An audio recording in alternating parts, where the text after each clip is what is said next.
ಬೆಂಗಳೂರಿನ ಚಾಮರಾಜಪೇಟೆಯಲ್ಲಿ ವೃದ್ಧ ಜುಗ್ಗುರಾಜ್ ಕೊಲೆ ಪ್ರಕರಣಕ್ಕೆ ಸಂಬಂಧಪಟ್ಟ ಹಾಗೆ ಈ ಪ್ರಕರಣವನ್ನ ಭೇದಿಸಿದೆ ಖಾಕಿ 4 ಆರೋಪಿಗಳನ್ನ ಬಂಧಿಸಿದ್ದಾರೆ।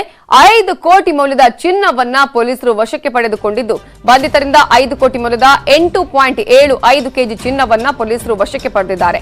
ಚಾಮರಾಜಪೇಟೆಯಲ್ಲಿ ನಡೆದಿತ್ತು ಜುಗ್ಗುರಾಜ್ ಜೈನ್ ಕೊಲೆ ಮೇ 25ರಂದು ಮನೆಯಲ್ಲೇ ಜುಗ್ಗುರಾಜ್ ಜೈನನ್ನ ಕೊಲೆ ಮಾಡಲಾಗಿತ್ತು।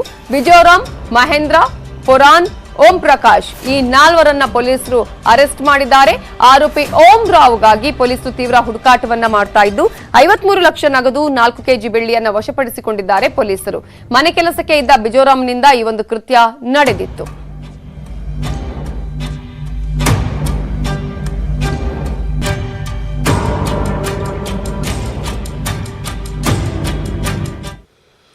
ಜುಗ್ಗುರಾಜ್ ಜೈನ್ ಕೊಲೆ ಆರೋಪಿಗಳ ಆಪರೇಷನ್ ಯಾವ ರೀತಿಯಾಗಿತ್ತು ಗೊತ್ತಾ? ಹಣವನ್ನ ಅವರು ಎಲ್ಲಿ ಬಚ್ಚಿಟ್ಟಿದ್ರು? ನ್ಯೂಸ್ 18ನಲ್ಲಿ ಮತ್ತೊಂದು ಎಕ್ಸ್ಕ್ಲೂಸಿವ್ ದೃಶ್ಯವನ್ನ ನಾವು ನಿಮಗೆ ತೋರಿಸ್ತಾ ಇದ್ದೀವಿ। ಕೊಲೆ ಮಾಡಿದ ಬಳಿಕ ಆರೋಪಿಗಳು ಎಲ್ಲಿ ಪರಾರಿಯಾಗಿದ್ರು, ತೆಗೆದುಕೊಂಡು ಹೋದಂತಹ ಚಿನ್ನಾಭರಣವನ್ನ, ನಗದನ್ನ ಎಲ್ಲಿ ಇಟ್ಟಿದ್ರು, ಇವೆಲ್ಲದರ ದೃಶ್ಯಗಳನ್ನ ನಾವು ನಿಮಗೆ ತೋರಿಸ್ತಾ ಇದ್ದೀವಿ ನೋಡಿ। ರಾಜಸ್ಥಾನದ ರಾಯ್ಬಾಗ್ನಲ್ಲಿದ್ರು ಆರೋಪಿಗಳು, ಟಿವಿ ಕೆಳಗಿನ ಡ್ರಮ್ ನಲ್ಲಿ ಅದನ್ನ ಅಡಗಿಸಿಟ್ಟಿದ್ರು। 53 ಲಕ್ಷ ಹಣ ನ್ಯೂಸ್ 18ನಲ್ಲಿ ಈಗಾಗಲೇ ಆ ದೃಶ್ಯಾವಳಿಗಳನ್ನ, ಎಕ್ಸ್ಕ್ಲೂಸಿವ್ ದೃಶ್ಯಾವಳಿಗಳನ್ನ ನಾವು ನಿಮಗೆ ತೋರಿಸ್ತಾ ಇದ್ದೀವಿ। ಟಿವಿ ಕೆಳಗಿನ ಡ್ರಮ್ ನಲ್ಲಿ ಹಣ ಮತ್ತು ಚಿನ್ನಾಭರಣವನ್ನ ತೆಗೆದಿಟ್ಟಿದ್ರು। ಹಣ ಮತ್ತು ಚಿನ್ನವನ್ನ ಈಗಾಗಲೇ ಪೊಲೀಸರು ವಶಕ್ಕೆ ಪಡೆದಿದ್ದಾರೆ। ನ್ಯೂಸ್ 18ನಲ್ಲಿ ಆ ಎಕ್ಸ್ಕ್ಲೂಸಿವ್ ದೃಶ್ಯವನ್ನ ನೀವು ಗಮನಿಸಬಹುದು।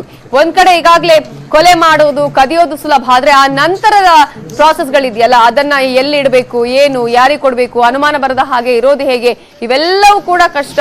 ಅದೇ ರೀತಿಯಾಗಿ ಇವರಿಗೂ ಕೂಡ ಆಗಿತ್ತು। ಬೇರೆ ಕಡೆಗಳಲ್ಲಿ ತಾವು ಕದ್ದಿದ್ದಂತಹ ಚಿನ್ನವನ್ನ, ಹಣವನ್ನ ಬೇರೆ ಕಡೆಗಳಲ್ಲಿ ಇಟ್ಟಿದ್ರು। ಕೊನೆಗೆ ತಮ್ಮ ಮನೆಯಲ್ಲೂ ಕೂಡ ಎಲ್ಲಿ ಇಡಬೇಕು ಅಂತ ಗೊತ್ತಾಗದೆ ಟಿವಿ ಕೆಳಗಿದ್ದಂತಹ ಒಂದು ಡ್ರಮ್ ನಲ್ಲಿ ಆ ಹಣವನ್ನ, ಚಿನ್ನವನ್ನ ಇಟ್ಟಿದ್ರು।